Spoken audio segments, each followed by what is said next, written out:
I'm back with a review of X-Men 2, X-Men United. Or X2 United. Whatever, it's X-Men 2.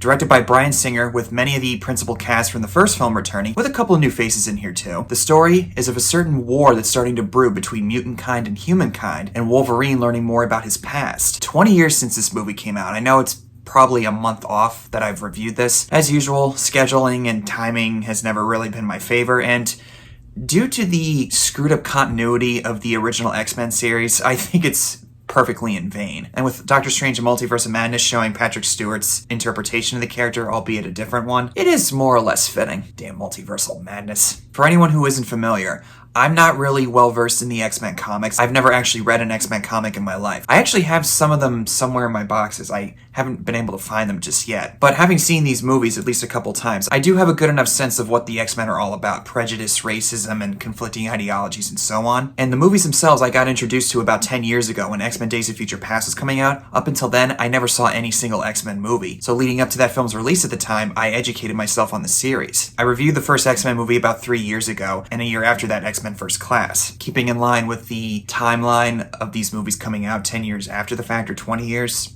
depending on how you do the math. Again, it's in vain of how messed up the timeline is with the X-Men series. I really do like the first X-Men movie. I think it was a really good introduction to the world that Bryan Singer had set up in the world of mutants, with the characterizations of Wolverine, Xavier, and Magneto, and not to mention superb casting almost all across the board. Halle Berry, well, we'll get to her later. But it was a very mature perspective on what the X-Men are all about, and this film continues to expand on those things. We get certain time with side characters like Iceman and Pyro, and even with Jean Grey, who didn't really get a whole lot of screen time in the last one. And we'll talk about the rest of the other mutants that get their time to shine. But this was also very revolutionary for the time period, since this series, along with the original Spider-Man movies, re-energized the comic book genre. This one in particular managed to balance mostly very well all these larger-than-life characters, just like the Avengers did 9 years after that. And while, yeah, I agree that it was very revolutionary for the MCU to do that, the original X-Men was actually the first one to do that. The only difference is, they didn't have any solo movies to back them up. As far as the original X-Men films go, this is probably the best one. Not to dismiss the first film, but that one felt more like an extended pilot for a TV series, whereas this one feels more like a movie. It feels like there's more stakes involved because there's a war about to happen. Colonel Stryker is orchestrating all these things behind the scenes, and it's all connected with Wolverine as well. He does go to Alkali Lake, where he was supposedly experimented on by the people who created him with the adamantium.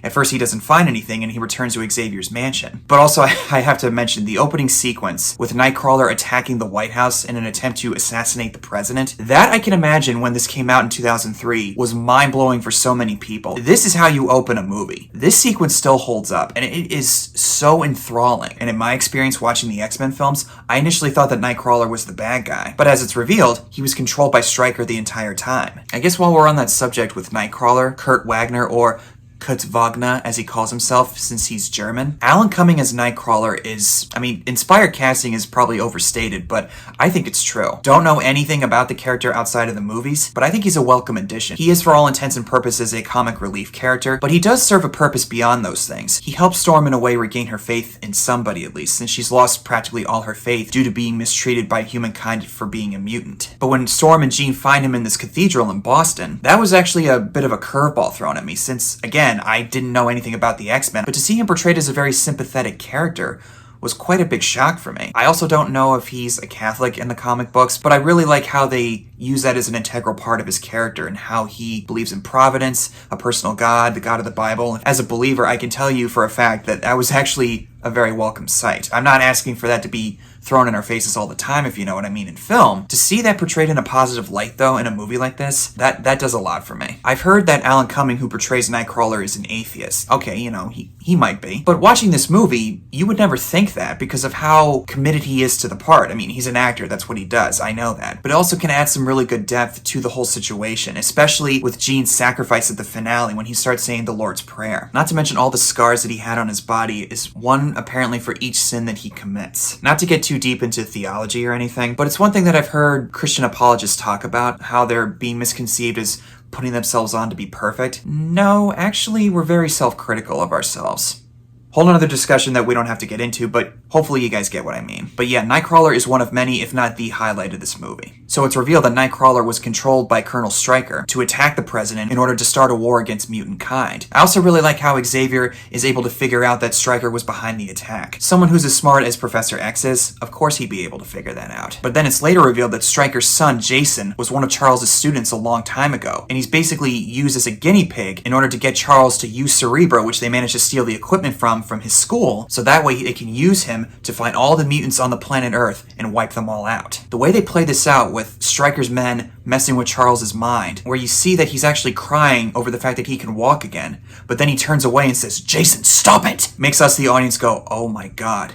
He's inside his head now. So Logan, after the assault, heads up to Boston with some of the other mutants to find Jean and Storm, giving us an insight into Bobby's family life, and they're not aware that he's a mutant. Out of that, we get a very heart-wrenching scene of sorts, where he comes out to his family that he was a mutant, and how his mom says, "Have you ever tried to not be a mutant?" Rewatching this movie a few days ago, I said on the top of my lungs, "Mom, it doesn't work like that." That scene, though, I think is very applicable to any type of prejudice. When a certain person comes out to their family talking about a certain thing about themselves that they've been hiding for so long, along with the unsure and mixed and fearful responses of the people that are receiving this information. And just like X-Men 1, this film never takes one side over the other. It shows all different perspectives and how valid they are. How humankind is fearful of mutant kind and vice versa. And one small moment that we get with Pyro, who's basically the doppelganger of Iceman, there's a moment of him looking at a picture of Bobby and his family on the wall of their house, clearly upset, jealous, and heartbroken. And maybe I'm reaching, but I think that tells the audience everything we need to know about Pyro. Bobby had this positive upbringing, whereas Pyro didn't have that. Hence why he ends up fighting alongside Magneto later on. We also get Magneto once again, who also manages to fall for Stryker's formula, which gives him the access to Charles' mansion. And he aligns himself with the other X-Men to save Charles. Given that they're friends, he obviously has enough of a stake, but as we see at the climax of the movie, in typical Magneto fashion, he has Mystique pose as Stryker, feeding the wrong kind of information to Charles so he could find all of humankind and wipe them all out. Typical Magneto fashion, using all the pieces at his disposal to fulfill his own mission. And once again, Ian McKellen as Magneto,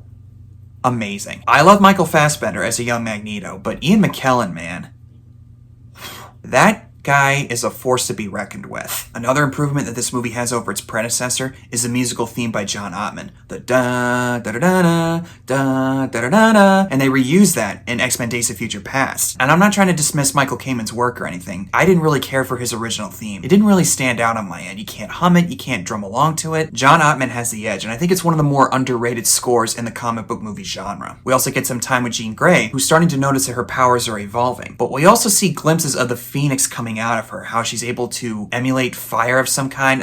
Now, I know that this is a thing in the comics where Jean Grey becomes the Phoenix or the Fire Phoenix or whatever it is. Certain things that she's able to do throughout this movie, we see those powers slightly starting to come out little by little. And at the end of the movie, when she sacrifices herself, a white Phoenix figure forms in the water of Alkali Lake, signifying that she actually is going to become the Phoenix. And if you've seen the third movie, you know that this arc isn't exactly over. We get to see her being a little fearful of what's coming between mutants and humankind, while also keeping Logan at an arm's distance since he hasn't let go of his attraction towards her. Even though I think she might have some feeling for him, she's ultimately not interested in him since she's committed to Scott. But there is a moment she has with Logan where she says something like, "A good man doesn't run away," as opposed to the bad boy. I don't remember exactly the phrasing of it, and I still don't really like the potential romance between these two. I think it's kind of, well, I don't know. Due to the fact that they didn't really give them some kind of chemistry to work off of, I still don't really think it is warranted in this one. Not to mention the fact that the big criticism for me, Cyclops gets sidelined for most of this movie, whereas in the first film I feel like he had a little more to do. And this is a common thing that I've heard from X-Men fans over the years with this series. James Marsden doesn't really get a whole lot to do. And he's the leader of the X-Men supposedly. I really would have liked to have seen what they could have done with him. Had Bryan Singer stuck around for X-Men 3, he might have actually given Cyclops the front and center for once. But who knows, maybe he'll get his due in a Secret Wars movie in a few years. Tobey Maguire and Andrew Garfield are rumored to make a special appearance in that movie of some kind. And Hugh Jackman's already coming back in Deadpool 3 as a variation of his character, possibly showing up in Secret Wars, so maybe they could do something similar for James Marsden? Might be a pipe dream, but I would really like to have seen that. All that aside, Logan actually gets to learn more about his past while also coming to terms with it, that he was the product of Weapon X, where Stryker experimented on him to put adamantium inside his body, hence why he has the adamantium claws. And what I really like is that even though he begs Charles Xavier to help him remember, Charles fires back with, sometimes it's better to figure this stuff out on your own. I think you can apply that to any kind of life lesson where you're trying to discover yourself and your life's purpose. We all want to know the answers of what's going to happen in the future, but as the saying goes, it's about the journey, not the destination. And it's when he confronts Deathstrike, or Yuriko, who's basically Stryker's pawn, and I guess you could say that Yuriko was what Logan could have become under Stryker had he not broken out. Just a neat little detail I picked up on. They obviously do a similar thing in Logan, but I kind of like the idea of it here. Not to mention that the fight between these two is really exciting and very energetic as well. I think Bryan Singer was able to really spread his wings all across the board with this movie, and showing that not only can he go deeper with the characters, but also with the action. That because of the deep characterizations, when all the action stuff is happening, it feels a lot more exciting. On a side note with Halle Berry as Storm, I just remembered what I said in my original review a few years ago. If you want to know my thoughts, you can go back and take a look. I stand by what I said there. However, she is much better in this one, especially with the small arc that they give her and finding faith in somebody. Not necessarily finding faith in humanity, but when she later says to Nightcrawler that I have faith in you. You could criticize Halle Berry all you want, but I kind of like that they gave her something worthwhile to do here. But as the finale happens, the dam breaks and the water starts coming in. Jean decides to sacrifice herself by using her powers and manages to communicate through Charles Xavier a goodbye to Scott and Logan. I will say, James Marsden's acting in this moment when he's trying to get Jean to stop what she's doing, I gotta admit, it did get an emotional response out of me. And it's also a very somber yet hopeful ending, because her sacrifice is very impactful on everybody there. And there's a moment when Charles is about to teach his class. He looks out the window. I'm probably not the only one, but I'm willing to bet that he sensed that Jean was still alive from all those miles away.